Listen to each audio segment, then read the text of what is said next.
How to enable restart button on iPhone.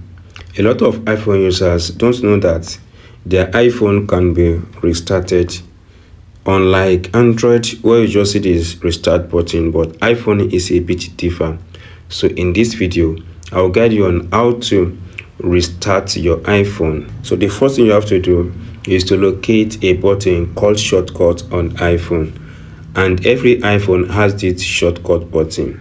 Tap on the shortcut button here. In case you don't know how to access the shortcut button, tap on the search button and type in shortcut. You have access to the shortcut button, tap on the shortcut button. Once you tap on the shortcut button, it comes out like this. Then tap on the plus icon. Once tap on the plus icon, then in the search bar, type in shutdown. Now you see shutdown, tap on shutdown. Once tap on shutdown, it comes out like this. You see shutdown in the blue icon, tap on it. Once tap on it, you see restart button, tap on restart button.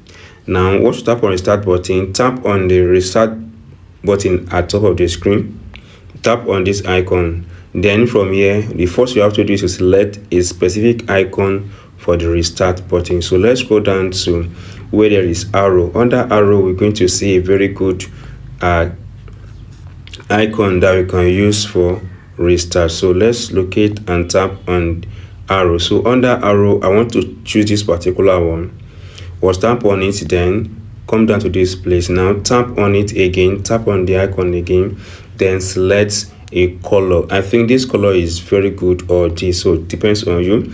Let me tap on this color, then tap on it. Now tap on the shutdown again, then tap on add to home screen. Tap on this button, then tap on the add button. This will be added to your home screen. You can see that it is now on our home screen. So tap on it again. You see the restart button. So tap on restart button to restart your iPhone. That is the simple process, guys, on how to restart your iPhone by activating the restart button on your iPhone. If you enjoyed this tip and if you're not subscribed, please subscribe for more updates like this.